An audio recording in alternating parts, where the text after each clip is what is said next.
आज की मुरली है ओम शांति। मीठे बच्चे, विनाश के पहले सबको बाप का परिचय देना है। धारणा कर दूसरों को समझाओ, तब ऊंच पद मिल सकेगा। आज की मुरली का प्रश्न है, राजयोग की स्टूडेंट्स को बाप का डायरेक्शन क्या है। उत्तर है, तुम्हें डायरेक्शन है कि एक बाप का बनकर फिर औरों से दिल नहीं लगानी है। प्रतिज्ञा कर फिर पतित नहीं बनना है। तुम ऐसा संपूर्ण पावन बन जाओ जो बाप और टीचर की याद स्वतः निरंतर बनी रहे। एक बाप से ही प्यार करो, उसे ही याद करो, तो तुम्हें बहुत ताकत मिलती रहेगी। धारणा के लिए मुख्य सार है।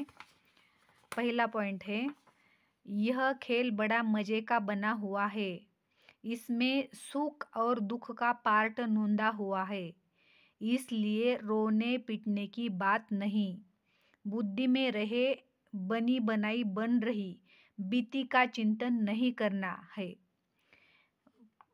रिवाइज है, यह खेल बड़ा मजे का बना हुआ है। इसमें सुख दुख का पार्ट नूंदा हुआ है, इसलिए रोने पीटने की बात नहीं। बुद्धि में रहे बनी बनाई बन रही बीती का चिंतन नहीं करना है।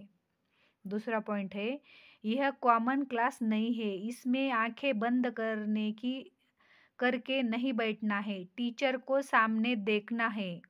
उबासी आदि नहीं लेनी है। उबासी गम की निशानी है।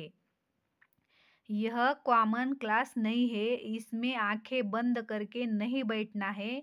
टीचर को सामने देखना है। उबासी आदि नहीं लेनी है। उबासी गम दुख की निशानी है। आज की मुरली का वरदान है, प्रसन्नता की रूहानी पर्सनैलिटी द्वारा सर्व को अधिकारी बनाने वाले गायन और पूजन योग्य भव। प्रसन्नता की रूहानी पर्सनैलिटी द्वारा सर्व को अधिकारी बनाने वाले गायन और पूजन योग्य भव। जो सर्व की संतुष्टता का सर्टिफिकेट लेते हैं वह सदा प्रसन्न रहते हैं और इसी प्रसन्नता की रूहानी पर्सनैलिटी के कारण नामी ग्रामी अर्थात गायन और पूजन योग्य बन जाते हैं। आप शुभ चिंतक प्रसन्न चित्त रहने वाली आत्माओं द्वारा जो सर्व को खुशी की सहारे की हिम्मत के पंखों की उमंग उत्साह की प्राप्त होती है। यह प्राप्ति किसी को अधिकारी बना देती है, कोई भक्त बन जाते हैं। स्लोगन है, बाप से वरदान प्राप्त करने का सहज साधन है दिल का स्नेह। बाप से वरदान प्राप्त करने का सहज साधन है दिल का स्नेह। ओम शांति।